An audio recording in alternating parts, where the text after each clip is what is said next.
On a quiet October night in 1948, the skies over North Dakota were suddenly thrown into chaos by a phenomenon never before recorded in the history of American aviation.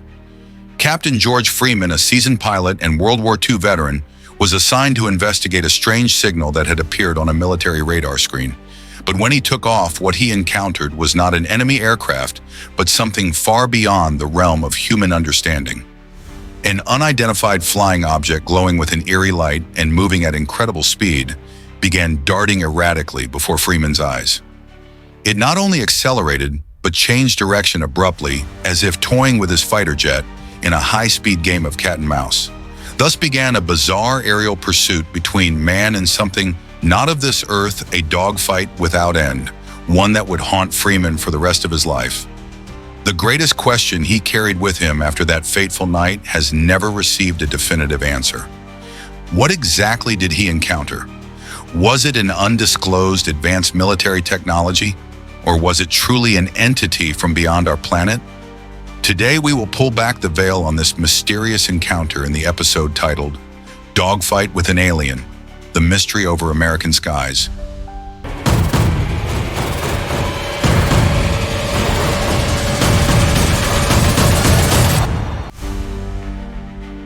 The early 1940s saw a sharp rise in reports of strange flying objects and beings believed to be extraterrestrial.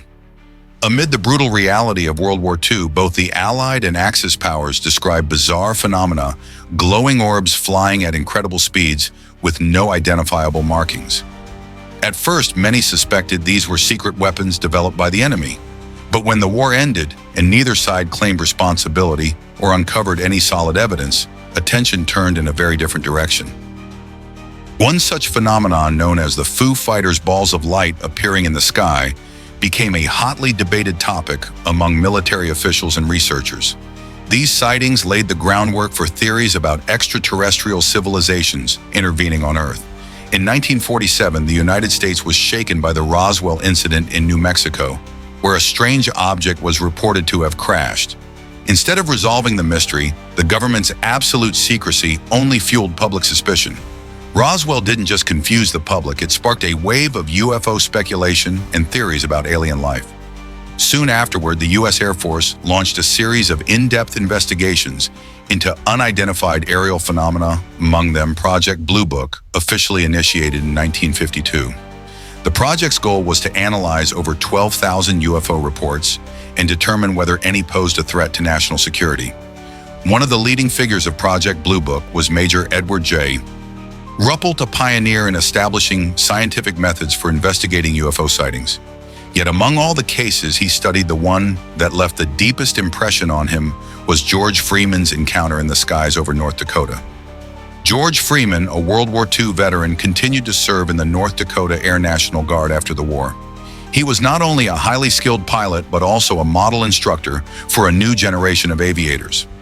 Following his combat years, he devoted himself to designing tactical training programs, emphasizing rapid analysis and decision-making in high-pressure scenarios.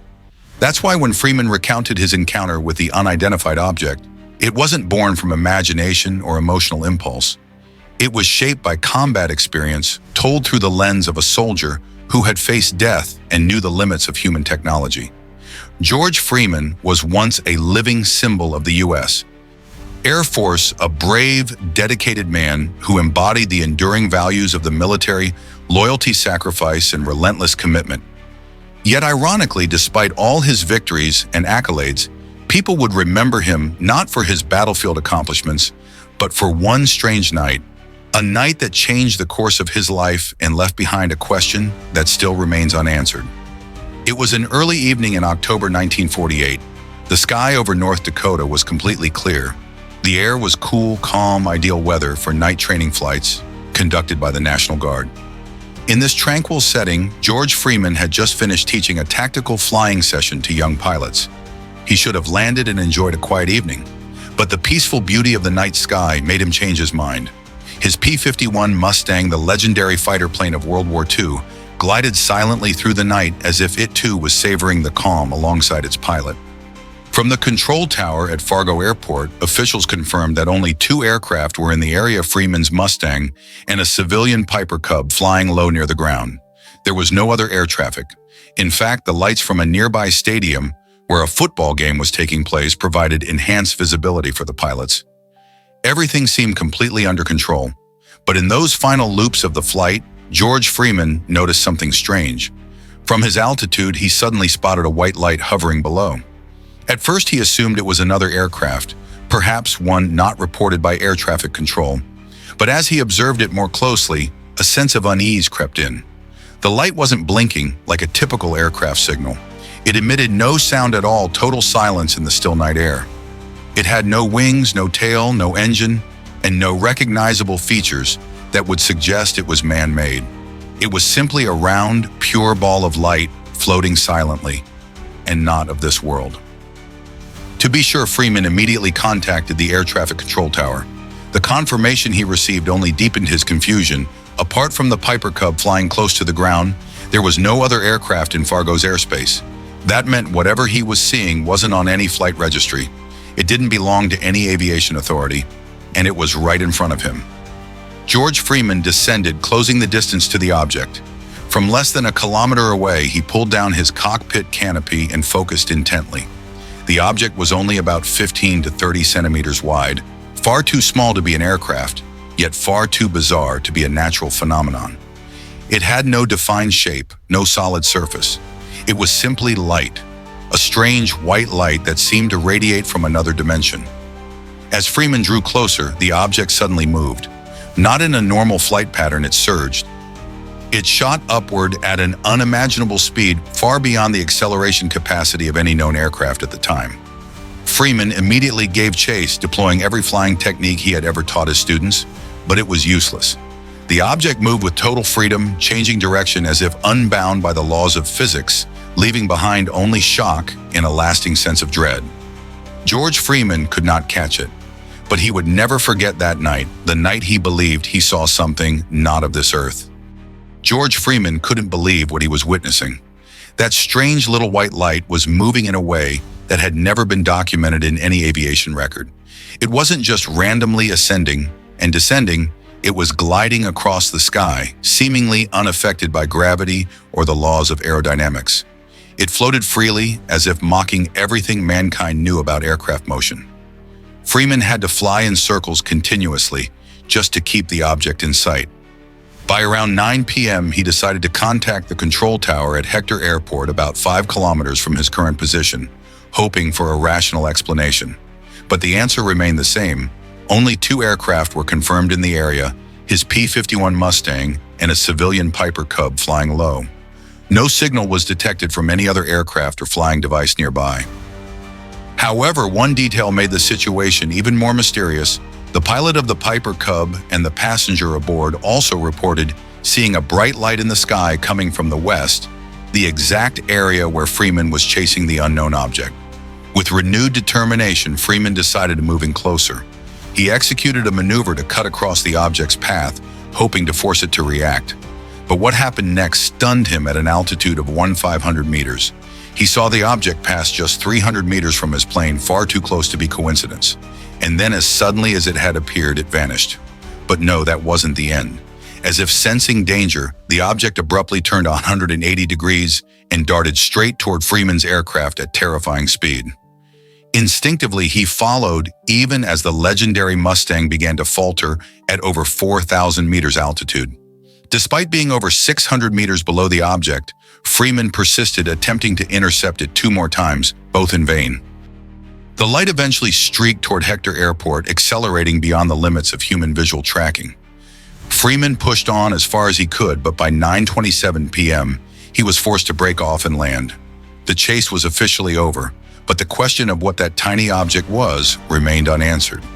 The incident might have been dismissed as a personal anecdote if George Freeman had been the only one to witness it. But he wasn't. There were other eyewitnesses to the strange light. As previously mentioned, the Piper Cub flying close to the ground that night was piloted by Michael Cannon with a passenger named Anna Nelson, a local businesswoman. Both of them saw the entire dramatic aerial pursuit between Freeman and the unidentified object.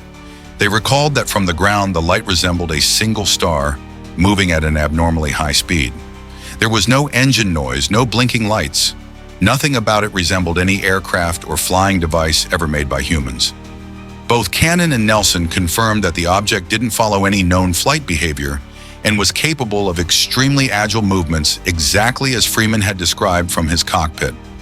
Meanwhile, staff at the Fargo Airport Control Tower, including veteran air traffic coordinator Lily Jensen, also witnessed the entire event from the ground. They reported seeing a brilliant white light streak across the sky, changing direction suddenly, and moving at a speed unmatched by any known aircraft. The object was unlike anything they had ever been trained to handle. The incident quickly spread across the U.S. and abroad. Public reaction was intense. Many believed Freeman had encountered a UFO, an unidentified flying object. Others were skeptical, suggesting it was a visual illusion or a classified weapon. But the testimonies from multiple eyewitnesses, especially from a seasoned pilot like George Freeman, made the story impossible to dismiss. The U.S. government immediately launched a preliminary investigation. Freeman's initial report was considered credible and valuable enough to be forwarded to research programs focused on unexplained phenomena, especially the Air Force's UFO Investigation Unit.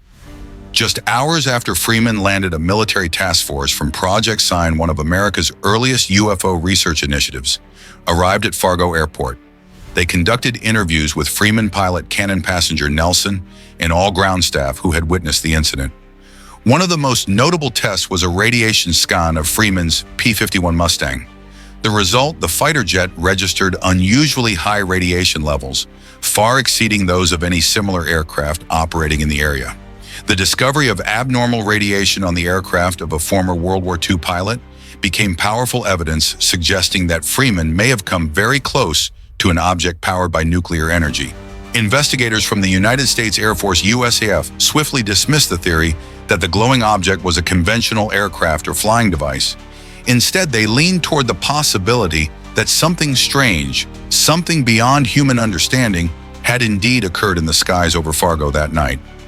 However, despite collecting a wealth of compelling evidence, Project Sign did not deliver a definitive conclusion. They stated that the case could not be clearly explained due to a lack of necessary data. This vague response deeply disappointed those following the case. By the end of 1948, Project Sign was shut down. Less than a year later, the U.S. Air Force launched a new project called Project Grudge under the direction of Edward Ruppelt, the same figure we mentioned earlier.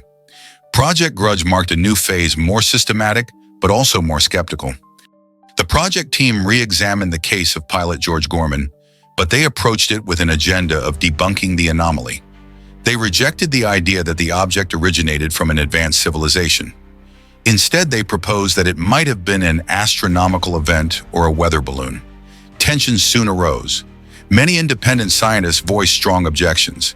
They pointed out that the object had moved with extraordinary agility, something that could not be explained by any meteorological or astronomical model. It changed direction, abruptly accelerated at incredible speeds, and showed no signs of being part of any known human flying technology at the time. Nonetheless, Project Grudge concluded that the incident posed no threat to national security and classified it as unidentified without further explanation. Gorman's mysterious encounter once again came to a dead end. 3 years later, the case was reopened when the Air Force established Project Blue Book, the largest, longest-running, and most well-known UFO investigation program in U.S. military history. Blue Book reviewed all previous files and found George Gorman's testimony to be credible. They confirmed he was an experienced pilot with no history of mental instability and that his descriptions were consistent. Some experts from Blue Book proposed that the strange object could have been a rare meteorological event or an as-yet unidentified astronomical phenomenon. But that theory was quickly questioned. No known natural phenomenon, no matter how rare, could move with the speed and agility that Gorman and multiple other witnesses had observed. In the end, the U.S. Air Force once again concluded that the incident posed no security threat and categorized it as unidentifiable. All three projects, Sign, Grudge, and Blue Book, failed to provide a satisfactory explanation for the bizarre event Gorman had experienced. Rather than resolving the mystery, this only added to its legend as one of the most enigmatic UFO encounters in modern history. Because of this deadlock, many conspiracy theories began to circulate explanations that lay beyond the bounds of mainstream science. Many believe that what George Gorman saw that day was in fact a flying saucer, an extraterrestrial craft. Consider all of its characteristics: extreme maneuverability, abrupt directional changes, complete silence. No exhaust, no propellers, features that no aircraft of the time could lack. No human technology in 1948, not even the most advanced jet fighters, could perform such feats. This has led to the hypothesis that the object may have been powered by a superior, perhaps even otherworldly form of technology. Moreover, if the object was being piloted from within, then whoever or whatever was inside must have had the ability to withstand extreme G-forces that would be fatal to ordinary pilots. Another theory proposes that it wasn't a living being at all, but rather an autonomous flying device, possibly even an artificial intelligence from another civilization. A key factor behind why many Americans believe in the extraterrestrial hypothesis lies in the historical context of the time. Just 1 year before Gorman's encounter, the 1947 Roswell incident shook the world with claims that a flying saucer had crashed on Earth. Although the U.S. military quickly corrected the report, stating it was merely a weather balloon, public skepticism has never truly faded. It's no surprise, then, that many people link Gorman's encounter to beings from outer space. Some suggest that after Roswell, these entities changed their strategy, opting for smaller, less detectable craft to monitor Earth. Unfortunately for them, they didn't anticipate that George Gorman would spot them. However, one big question remains unanswered. Why did all three official U.S. Air Force projects reach conclusions that completely contradicted the public's most widely accepted theory? Is there a reason why the government cannot reveal the truth? Many believe that projects like Sign Grudge and Blue Book were not only intended to investigate UFOs objectively, but also served as tools to control information and ease public anxiety about the existence of extraterrestrial beings. The Roswell incident stands as a prime example. Initially declared a flying saucer, later rebranded as a weather balloon. That sudden reversal ignited suspicions of a deliberate cover-up. Could the same thing be happening with Gorman's case? Is it possible that the government possesses undeniable evidence, documents, images, or even technology from an alien civilization that it chooses to keep hidden to avoid causing panic? If such truth were exposed, it would shake society to its core, disrupting religious beliefs, political systems, and the global order. Perhaps that's why the government opts for secrecy to safeguard what it deems national security. Yet ironically, it is precisely this silence that continues to erode public trust. Additionally, when a nation accidentally comes into possession of technology originating from an alien life form or civilization, it may choose to keep it secret, not out of reluctance to share with the public or the international community, but to fully study and exploit its potential before making it public. Such an unprecedented technological advantage could radically shift the global balance of power, and no superpower would willingly forego such an opportunity. This is why it's understandable that the largest UFO research projects have all ended with vague and disappointing conclusions. While the alien hypothesis has gained widespread public support, some scientists and experts remain cautious. They offer scientific explanations to soothe public concern and prevent mass panic. The late 1940s marked a peak in tensions between the United States and the Soviet Union. Both superpowers were locked in an intense technological arms race to assert global dominance. Against this backdrop, Gorman's encounter occurred at a suspiciously coincidental moment. From there, another theory emerged that the object Gorman saw might not have been a UFO at all, but rather an unmanned aerial vehicle, a top-secret experimental drone, possibly from the Soviet Union. According to this conspiracy theory, the Soviets had secretly launched drones with high-speed, high-maneuverability capabilities used to covertly survey key areas of the U.S. without detection. In the context of the Cold War, this idea is not far-fetched. In fact, the Soviet Union had already begun testing unmanned aerial vehicles and jet propulsion technologies during that period, though they were still in early development. Some analysts argue that if the object Gorman encountered was indeed an advanced drone prototype, then its sudden aerial maneuvers and abrupt changes in speed were entirely within the realm of possibility. Even though this theory may sound reasonable, it still has many holes. In 1948, the Soviet Union seemingly had not yet reached the level of technological advancement necessary to produce such an extraordinary flying device. In fact, it wasn't until around 1950 that their programs for developing advanced jet propulsion technology began to receive significant investment. And if it truly was a top-secret project allowing a mysterious aircraft to openly appear in U.S. airspace, would have been an incredibly reckless move. Military experts generally agree that with the immense risk of exposing classified technology, carrying out such an incursion flight would be extremely irrational. If the craft were detected or shot down, the entire operation would collapse and could even spark an unprecedented diplomatic crisis between the two superpowers. Furthermore, there were no official reports from intelligence agencies at the time of any similar device being detected. This lack of confirmation weakens the Soviet drone theory considerably. Once again, everything reached a dead end. George German's strange encounter remains an unsolved mystery, a missing piece in the vast puzzle of secrets hiding in the American night sky. Now let's examine one of the theories considered, the most absurd. Returning to the skies above North Dakota just 10 minutes before pilot George F. German spotted the unknown object, a weather balloon had been released by the Aviation Meteorology Agency. A seemingly minor detail, but one that would shift the entire narrative, offering a surprising new explanation to the public. At that time, weather balloons were often made of reflective material and launched at fixed intervals to measure upper atmosphere conditions. From a distance, especially during sunset or in low-light environments, they could appear to glow brightly, reflecting sunlight or ground-based light sources, creating a strange illusion, much like what German and other witnesses described. Weather balloons also lacked engines or tail fins, matching German's account of a small, round, glowing object hovering in the sky as if it were alive. On that fateful night, weather conditions on the ground were calm, but in the upper atmosphere, winds could be intense. Turbulent airflows and pressure differentials might cause the balloon to move erratically, creating the illusion that it was reacting to German's movements. A sudden gust of wind might shift its direction, or speed crafting a display that seemed almost unnatural. What's important to note is that when you're inside a jet fighter speeding through the sky, even a stationary object can appear to move at great speed. In the darkness, with only the faint light from a small sports field below, estimating distance and size accurately becomes nearly impossible. All these factors could easily transform a harmless balloon into a mysterious, unidentified flying object that looked very much like alien technology.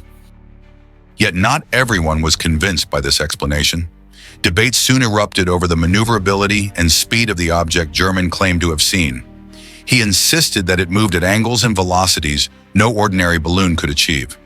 Moreover, during the encounter, he had the distinct impression that the object was actively evading and possibly even trying to counterattack. A weather balloon has no control system. It cannot respond to its environment intentionally. Nevertheless, in the official report from Project Blue Book, the weather balloon was ultimately chosen as the final explanation for the entire incident.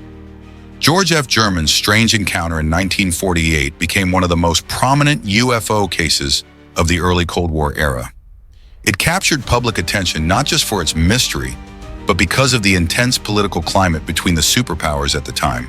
While the U.S. CEO's military offered scientific arguments to explain the event, it has continued to be seen as a key link in a chain of unexplained phenomena, a strange puzzle piece in the broader mystery of what humanity does not yet understand. From a personal perspective, I believe German's case wasn't merely a case of mistaken identity. It serves as evidence that sometimes phenomena beyond logical norms are not illusions, but perhaps signs of something greater, a message from the other side of the cosmic veil. Still, the evidence remains too limited to draw any definitive conclusions. More than half a century later, the incident is still a part of America's UFO history, a symbol not only of curiosity, but also of a deep desire to explore a driving force pushing humanity to seek the truth hidden in the vastness of the universe. After the Roswell incident in 1947, German's aerial encounter became one of the events that forced the U.S. government, military, and intelligence agencies to invest significant effort. Despite 3 major UFO research programs, signed Grudge and Blue Book, we still don't have a clear answer to what really happened in the skies that night. Was it merely a misunderstanding between man and machine, something of our own creation? Or was it evidence of something else, a presence from beyond Earth? A civilization quietly observing us just as German once did on that fateful night in 1948. Perhaps one day when science has advanced far enough, we will be able to look back and uncover the truth. But until that day comes, the mystery remains suspended in the night sky, like a phantom of imagination, an unanswered question waiting for future generations to pursue.